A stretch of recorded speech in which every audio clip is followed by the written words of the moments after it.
प्यारे बच्चों, आज हम सरल रेखाएं अर्थात स्ट्रेट लाइंस के अंतर्गत कुछ सीखें।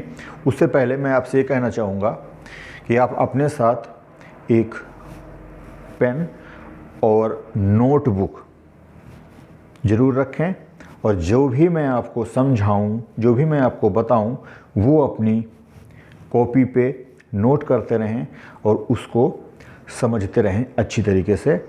तो देखते हैं, सबसे पहले बात आती है कि ये सरल रेखाएं होती क्या हैं। देखिए, सरल रेखा एक ऐसा वक्र है, एक ऐसा कर्व है जिस पर स्थित किन्हीं दो बिंदुओं को मिलाने वाले रेखाखंड का प्रत्येक बिंदु उस वक्र पर स्थित हो। जैसा इस परिभाषा में लिखा हुआ है कि मान लिया कोई वक्र है, ये वक्र यहाँ से लेकर के और यहाँ तक खींचा गया है। ये देखिए मेरे साथ, ये वक्र है और इस पे कोई दो बिंदु ले लिए A और B। अब A से B को मिलाया तो ये रेखाखंड AB आ गया।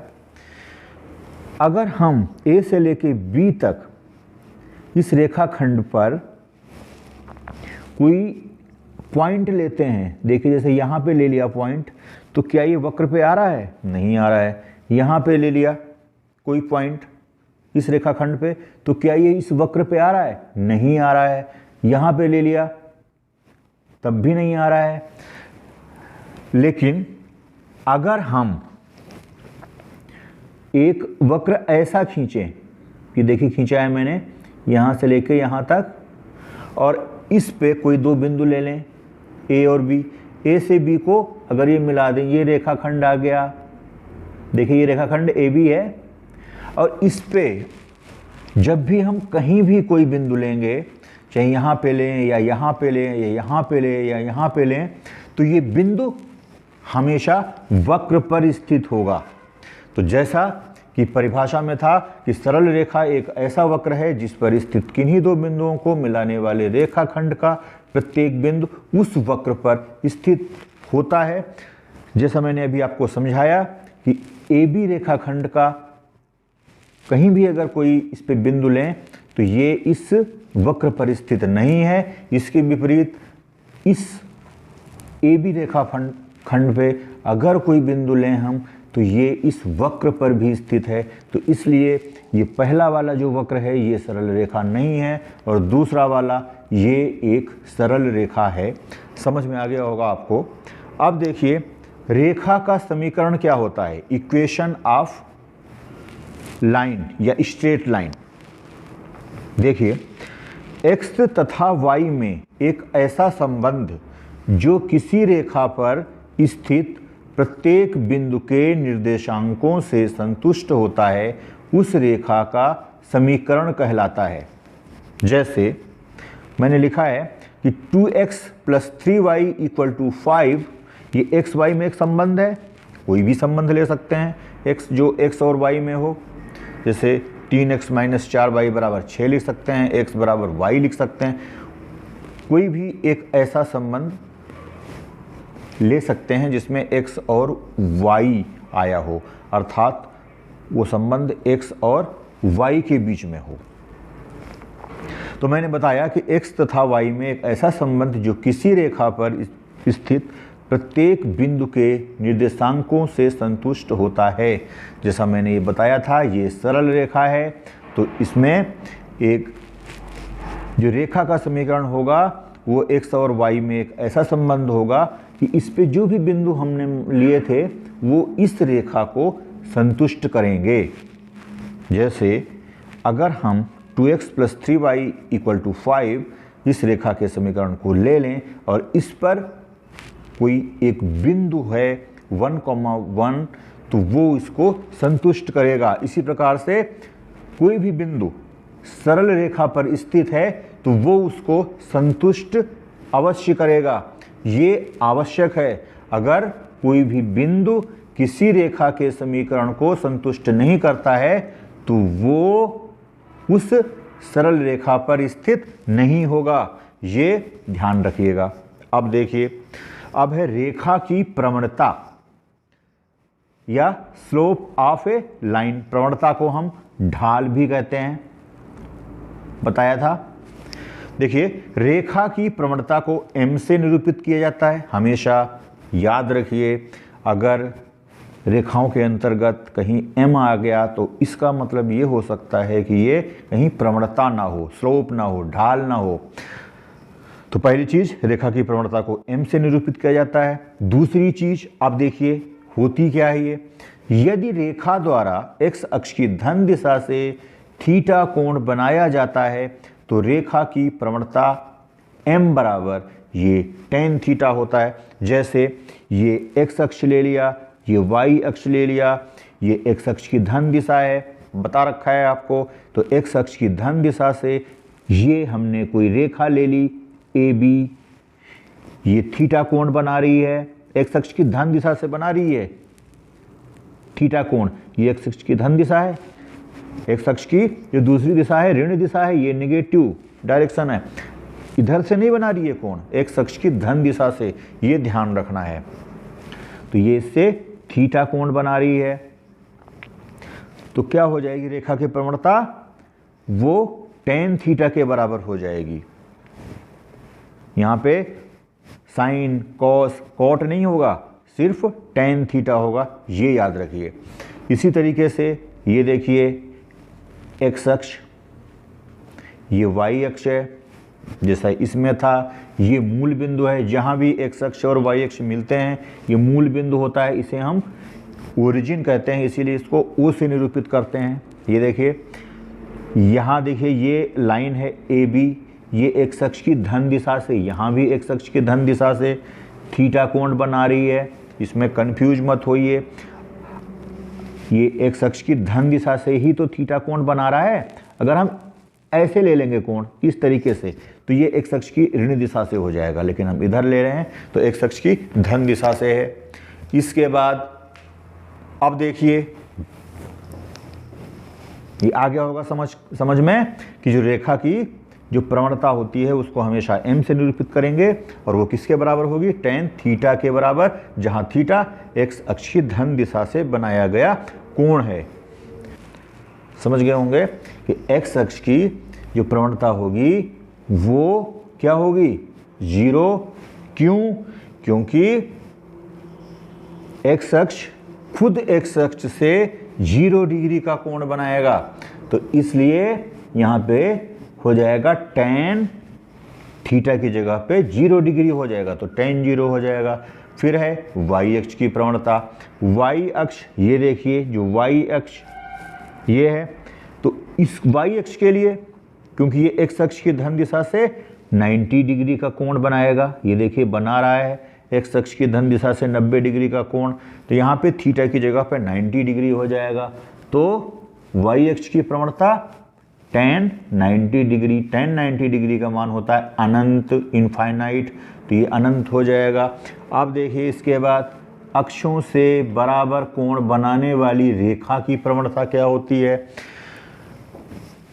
ये x अक्ष, ये y अक्ष, ये मूल बिंदु है, ये मूल बिंदु को हमने O ले लिया, तो कह रहा है कि अक्षों से बराबर कोण बनाने वाली रेखा की प्रवणता, ये एक ऐसी रेखा है जो अक्षों से बराबर कोण बना रही है। अब ये हमें पता है कि x अक्ष और y अक्ष के बीच में कोण कितना होता है, ये 90 डिग्री होता है, और ये रेखा ऐसी है जो x अक्ष से भी उतनी जितना एंगल बना रही है उतनी ही y अक्ष से भी बना रही है। तो इसका मतलब क्या है कि ये 45 डिग्री ये भी होगा और 45 डिग्री ये भी होगा, क्योंकि 45 + 45 90 डिग्री होता है। अब क्योंकि हमें जब प्रवणता ज्ञात करनी हो तो जो एंगल लेते हैं वो x अक्ष की धन दिशा से लेते हैं, तो ये मैंने यहाँ पे लिख दिया है, x अक्ष की धन दिशा से 45 डिग्री। तो यहाँ पे m बराबर, क्योंकि प्रवणता को m से करते हैं निरूपित, तो m बराबर tan 45 डिग्री, tan 45 डिग्री का मान 1 होता है, तो ये आ गया आंसर। दूसरी चीज, एक ये वाली रेखा भी तो हो सकती है, ये रेखा AB है, जैसे यहाँ पे ये रेखा AB थी, वो दोनों अक्षों से बराबर कोण बना रही थी। अब ये वाली रेखा भी तो हो सकती है संभव। तो ये अगर इस तरीके की रेखा होगी तो देखिए ये रेखा, ये जो y अक्ष की धन दिशा से ये 90 डिग्री का, ये कितना कोण बना रही है, 45 डिग्री का बनाएगी, और x अक्ष की ऋण दिशा से भी 45 डिग्री का कोण बनाएगी, क्योंकि ये y अक्ष, ये देखिए यहाँ पे समझिए आप, ये 90 डिग्री होता है पूरा। जब ये 90 डिग्री होता है, अब क्योंकि ये अक्षों से बराबर कोण बना रही है ये रेखा, तो इसका मतलब ये भी 45 डिग्री होगा, ये भी 45 डिग्री होगा, ये वाला, ये इतना 45 डिग्री है, मैंने ये बना रखा है, ये भी 45 डिग्री, ये भी 45 डिग्री, तभी तो 90 डिग्री होगा। तो इस केस में हम जब प्रवणता ज्ञात करते हैं, जैसा मैंने पहले आपको बताया, प्रवणता ज्ञात करने के लिए जो थीटा होना चाहिए वो कहाँ से कहाँ तक होना चाहिए, जो रेखा है, हम देखेंगे कि रेखा, ये रेखा AB, ये x अक्ष की धन दिशा से कोण बना रही है या नहीं बना रही है। तो अगर हम ये लेते हैं 45 डिग्री तो ये तो नहीं माना जाएगा। कौन सा कोण माना जाएगा, ये वाला कोण माना जाएगा, यहाँ से कोण माना जाएगा, यहाँ से कोण नहीं माना जाएगा, यहाँ से माना जाएगा क्योंकि ये x अक्ष की धन दिशा है, और x अक्ष की धन दिशा से टोटल कोण हो जाएगा 90 डिग्री प्लस 45 डिग्री। तो इस केस में इसकी प्रवणता हो जाएगी -1। तो ये याद रखिए कि एक ऐसी रेखा जो अक्षों से बराबर कोण बनाती है उसकी प्रवणता 1 या -1 होती है, या तो 1 होती है या फिर -1 होती है, ये याद रखिए। अब इसके बाद देखिए कि यहाँ पे ये देखिए कि tan 135 डिग्री, tan 135 का मान होता है -1। कहीं इसमें कंफ्यूजन नहीं होना चाहिए, क्योंकि tan 135 डिग्री का मान -1 होता है। अब कह रहा है दो बिंदुओं से होकर जाने वाली रेखा की प्रवणता क्या होती है। यहाँ देखिए मैंने ये चित्र बनाया है कि दो बिंदुओं से होकर जाने वाली रेखा की प्रवणता ज्ञात करने के लिए हम x अक्ष, y अक्ष, जहाँ पे x अक्ष और y अक्ष काटेंगे तो ये मूल बिंदु हो जाएगा। मूल बिंदु को बताया मैंने, O से निरूपित करते हैं। अब देखिए ये कोई रेखा है और वो रेखा है ये वाली, ये आ रही होगी समझ में। देखिए इस रेखा पर कोई दो बिंदु ले लिए हमने, एक बिंदु A ले लिया, दूसरा बिंदु B ले लिया। तो A के निर्देशांक हैं x1, y1 और B के निर्देशांक हैं x2, y2। ये मान लिया है हमने कि A के निर्देशांक x1, y1, B के निर्देशांक x2, y2। अब देखिए अगर A के निर्देशांक है x1, y1, तो ये इस पे देखिए x अक्ष पे ये लंब खींचा अगर, और यहाँ से हमने ये लंब खींच लिया है B से भी, ये इस तरीके से ये x अक्ष को M पे काट रहा है और B से जो लंब डाला है वो N पे काट रहा है। ये कर लीजिए मेरे साथ। इसके अलावा क्या किया है मैंने कि जो ये A बिंदु है, A से OX या X अक्ष के समांतर हमने रेखा खींच दी, ये वाली, ये रेखा खींची। और यहाँ पे देखिए ये M और N तो हो ही गए, और यहाँ पे जहाँ पे ये वाली BN, B से हमने लंब डाला था X अक्ष पे, तो BN और जो हमने ये A से X अक्ष के समांतर रेखा खींची थी, ये इसको P पे मिल रही है। ये देखिए अब क्योंकि यदि रेखा x अक्ष की धन दिशा से अल्फा कोण बनाए तो क्या हो जाएगा, ये भी अल्फा कोण ही बनेगा। देखिए इसको अच्छी तरीके से, अल्फा कोण ही बनेगा, ये अल्फा तो ये अल्फा। अब ए के निर्देशांक हैं x1, y1, तो इसका मतलब है ये x1 क्या है, इसका भुज है, x1 भुज कहलाता है। जो y1 होता है ये कोटि कहलाती है। तो x1 अर्थात भुज हम कहाँ से मापेंगे, ये मापेंगे मूल बिंदु से। तो इसका मतलब है O से M की दूरी x1 है। इसी तरीके से क्योंकि B के निर्देशांक हैं x2, y2, तो ये भुज इसका x2 है, तो O से N तक की दूरी x2 है। तो ये पूरी दूरी x2, ये पूरी दूरी x1, तो mn कितना हो जाएगा, mn हो जाएगा, इतनी जो डिस्टेंस है वो हो जाएगी x2 माइनस x1 के। करके देखिए, आ जाएगा समझ में। इसी प्रकार ये ए बिंदु का जो कोटि है वो y1 है, अर्थात M से लेकर के A तक की जो दूरी है, लंबवत दूरी, ये y1 है। इसी तरीके से B बिंदु के जो कोटि है वो y2 है, या y कोऑर्डिनेट y2 है। तो इसका मतलब है B से लेकर के N तक की जो लंबवत दूरी है ये कितनी है, ये y2 है। तो ये y1 है, इतनी y1 है और इतनी y2 है।